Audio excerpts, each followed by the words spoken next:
All right, so I'm gonna try to remain as calm as possible when I do this video, but yet again, Daniel Ick shows that he doesn't respect artists, he doesn't respect content creators, he doesn't have a creative bone in his body, and he doesn't have any clue what he's talking about when it comes to anything creative. So recently, he went to social media and he said the following quote. He said, "Today, with the cost of creating content being close to zero, people can share an incredible amount of content. This has sparked my curiosity about the concept of long shelf life versus short shelf life.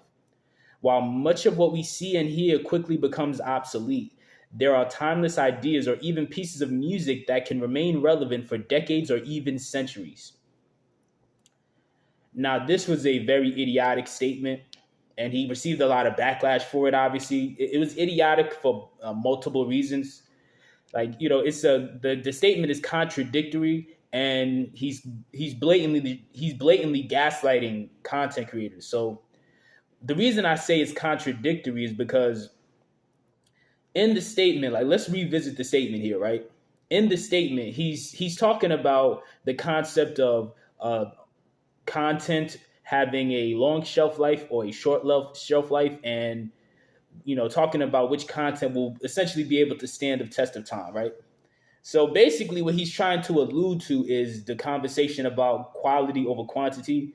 But the reason that's contradictory is this is the same man who went on record a few years back saying, "Hey, if you're the type of content creator who takes 3 to 4 years to make an album, just to make one album, then you're not going to make it on Spotify." And when he made that statement, he blatantly was drawing his line in the sand and letting it be understood that he cared about quality of quantity more than quality. He wanted people to just be just throwing stuff at the wall and hoping something sticks nonstop. And when you're actually trying to create art, that what he doesn't understand because he's not creative is when you're actually trying to create art that stands the test of time, when you're actually trying to create art and content that actually ages well, when you're trying to do that, you're typically not going to be able to put it out every other week. Like, typically you're going to have to take a little time, which is why a lot of artists, they end up taking a year or 2 years or 3 years to put together another body of work. And that's just from the creative standpoint. From the monetary standpoint, another reason artists may take multiple years to put out another project is because they need to gather more money to put out the project, which leads me into the next angle of why his statement was idiotic, which is he said that the cost of making content is close to zero. Now, on a side note, what he really should have said was the amount of money his company pays artists for their content is close to zero. The cost to actually make content is not $0. It's literally not. like that was beyond stupid to even say that. I just did a video a few days ago talking about how Schoolboy Q was questioning artists who, specifically rappers who make content and become content creators, and he was basically saying he's basically not in favor of it and saying that artists, rappers should only focus on rapping. And I had a big issue with that because my main thing is, for many artists, for many aspiring artists who are trying to make a full-time living off of music or get to the point where they eventually can, there's not a whole lot of money in just being an artist, especially in the short term. And you still need money to pay for your art and to live. And the reason many artists get into also making content is because for many of them, they see it as a faster route to making enough money to not only pay their bills, but then also to reinvest in their art. So I bring that back up because I want to bring back up several points I made when it comes to the cost of artists actually trying to make art or content, right? Specifically in this case, we're talking about, musicians, since Spotify is mostly an app that was initially catered towards, putting out music. So when you're putting out music, you got to pay to record, you got to pay to get it mixed and mastered, You got to pay to get album artwork done. You got to pay to actually market the work, whether you're trying to run ads or whether you're using platforms like Playlist Push to get it on playlist, or whether you're reaching out individually to content creators like influencers to have them post your song, whatever. You have to pay for all of these different things. And even if you try to save money by doing it yourself the DIY way, guess what? To buy equipment to record, it costs a lot of money. To get a microphone and some soundproof foam and an interface and just some basic things to run a home studio, you're still going to end up running a bill of several $1,000s. And so whether you do it yourself at home or whether you go to a recording studio, it's still going to cost money. Even your average recording studio, they're going to charge you about at least $100 to $150 per hour to record. And guess what? When you're recording songs, you're not going to walk in there and record 30 songs in a matter of 5 minutes. It's typically going to be hours and hours and hours and hours of you recording. Like, even if you're good at recording, like I got to the point where I could knock out songs somewhat quick. Even in those cases, it's still going to take like an hour, because you might want to go back and repeat a line that you just sang or that you just rapped that you felt like you could have delivered better. Like, so it still ends up eating a whole lot of time, and that's a whole lot of money. I've spent I'm not rich, and I've spent thousands of dollars just on studio time. And guess what? Like I said, you also got to pay to get it mixed and mastered. Now, some studios, they might lump that into the hourly wage, but some studios might not. But either way, that still costs money. Even if you try to do it yourself, you still need the software to mix and master the work, right? So you might end up having to use something like Mixcraft or Ableton or FL Studio or whatever to try to mix and master it or whatever, or like Pro Tools. Like, either way, those platforms cost hundreds of dollars, whether they have like a subscription model where you pay monthly, or whether they have a model where you just pay one lump sum payment to get the program. Either way, that's hundreds of more dollars that you got to spend. Then to get the album artwork done, it's going to cost more money. It's going to cost hundreds of dollars more, right? Like, to get an album cover or a single cover, whatever, done by like an artist who's like really good, that can make your work look professional, they're probably going to charge you a couple $100s. Now, some people might say, hey, you could go to Fiverr and get it done for like $10. And yeah, you can, but typically the cover is not going to look that good, if we're being honest. And even in the case of, let's say you do find an artist who does it for cheap on Fiverr and they charge $20 for a cover for artwork, it's still good. That's still a lot of money. That's still money on top of what you've already spent. And then guess what? If you're not somebody who makes your own beats, you got to go, pay somebody for a beat, whether you're leasing a beat off of some website, or whether you're buying it directly from somebody that makes beats. You still got to pay for that. Even if you try to save money by not paying somebody to make beats and making your own beats, you got to pay for FL Studio. You got to pay for that yourself. That costs money as well. And then we didn't even get into like trying to make like a music video. If you want to try to get a music video made, if you could reach out to a videographer and they're going to charge you anywhere from a few $100 to a few $1,000s, or you could even if you try to save money and do it yourself, you end up in a position where you have to spend money on a camera, spend money on memory cards, and spend a whole lot of time trying to record the content yourself, and then you got to pay for editing software. Now, there's some free ones out there, but hey, guess what? Some of the best ones are the ones that you got to pay for. That costs money. And then we didn't even get to talking about actually marketing the music, because to actually market the music, it costs money. See, you have a lot of people that don't make music that don't realize that most of the music being pushed to you, the labels that are behind these people are pumping hundreds of thousands, or in some cases millions of dollars, into pushing all these artists into your face. Contrary to the fairy tales that that these artists and industry plants want to feed the general public. It is not some fairy tale scenario where they just recorded a song on their phone and uploaded it, and miraculously within 7 days it got 20 million views and a guest verse from J. Cole. Like, that's not realistic. That's not what's actually happening for most artists. So most artists don't have hundreds of thousands or millions of dollars to run ads, or to pay off Spotify, or do whatever to try to get their stuff out there.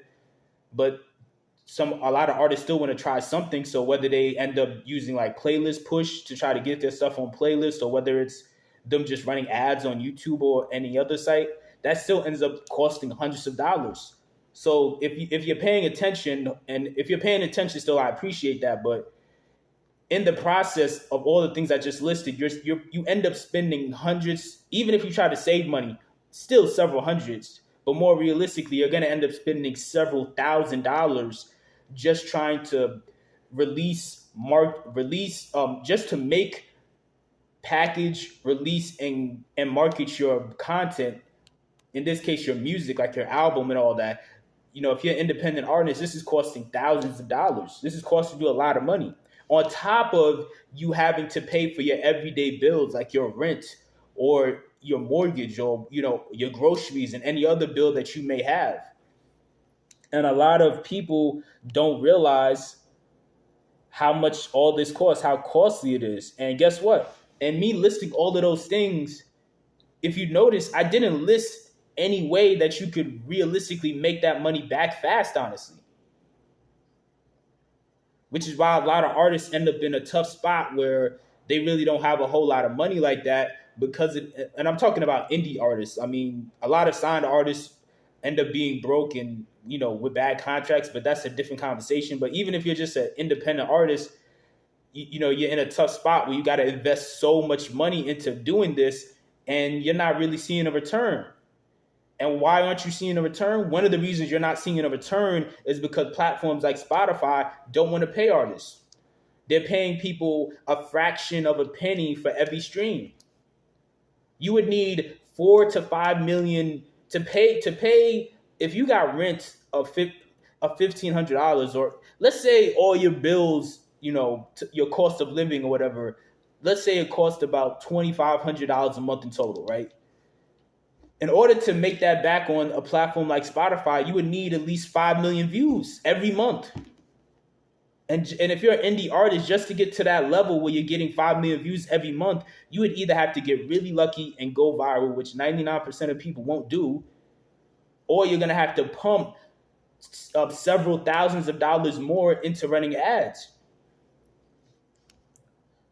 So because of that, like I said, when Daniel Ick has the audacity to say that creating content is close to zero, like it's a blatant smack in the face to all artists, all content creators, because when you're actually the one having to pay for the equipment, or and you're the one that has to spend the time trying to master how to do all this stuff on your own, it's very time consuming and it's very expensive. So for him to say that, it just didn't make any sense. And it showed just a lack of awareness, and it just showed that, again, he's just clueless. He has no idea what he's talking about.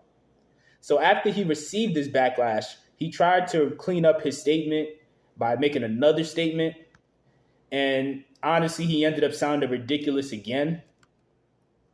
So basically, I'm not going to read his whole follow-up statement, but basically he's trying to just say, oh no, I was just trying to explain to people, that I'm questioning which content will be able to stand the test of time, but your actions already show that you don't care about what content or what ideas stand the test of time, because you're literally, first of all, you already said a few years ago that any artist who takes 3 to 4 years to make music, they're not going to make it on your app. So that shows that you don't care about the quality of the work going on your platform.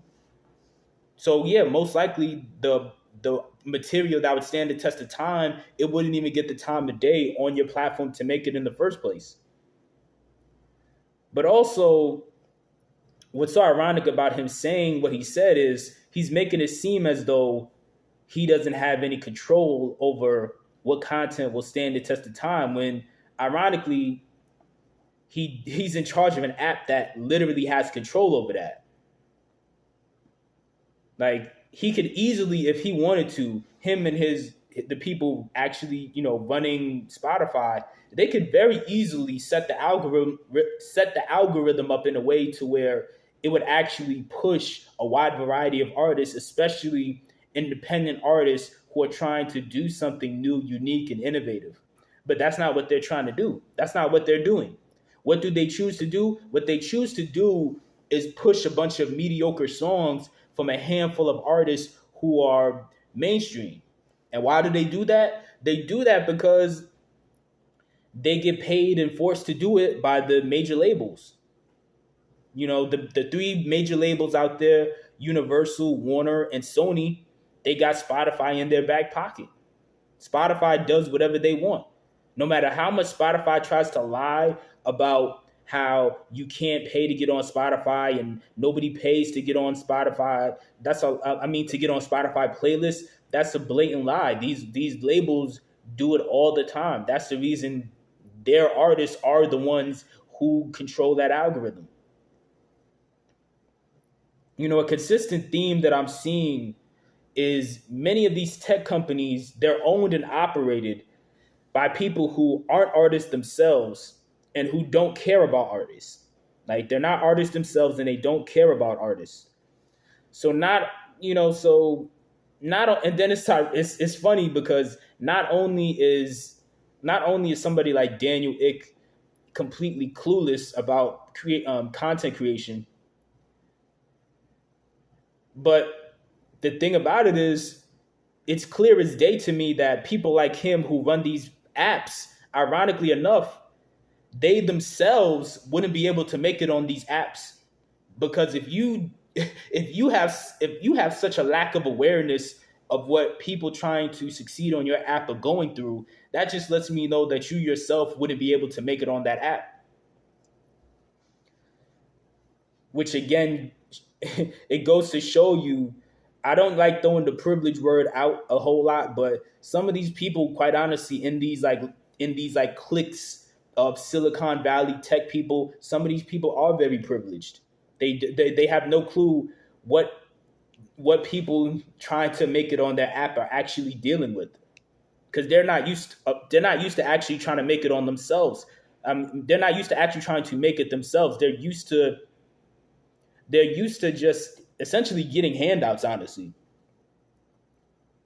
Because many of these tech companies, they just come through with an idea, and because they have the right network of million and billion-dollar angel investors, they're able to go out there, pitch them an idea, and then get millions of dollars in funding without actually having a proof of concept.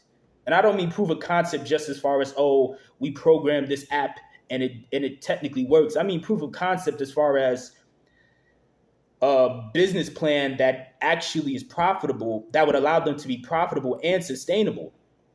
Because another thing that's ironic is, not only does someone like Daniel Ick and his people not know how artists or content creators would try to go about becoming, profitable and becoming full-time content creators and trying to run a music business of their own, but also Daniel Ick and his people, they don't know how to run a profitable business at any capacity. I mean, they just don't know how to run a business.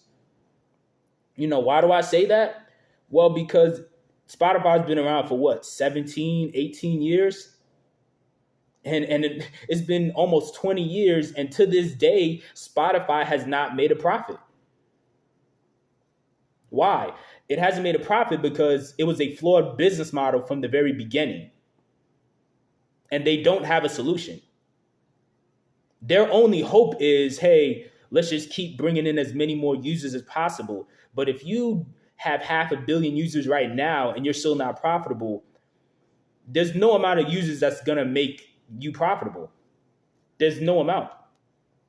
You could have everybody on the planet, 7 billion users. It still wouldn't matter, If you're not profitable now, it's never going to be profitable. And again, like I said, it's a flawed business model, because guess what? There's a finite number of people who are ever going to use the platform to begin with, and there's a growing number of people who are beginning to be turned off by the platform and are choosing to step away from it. So sooner or later, this is going to collapse, because it was doomed to fail from the start, because it wasn't built on a solid business plan.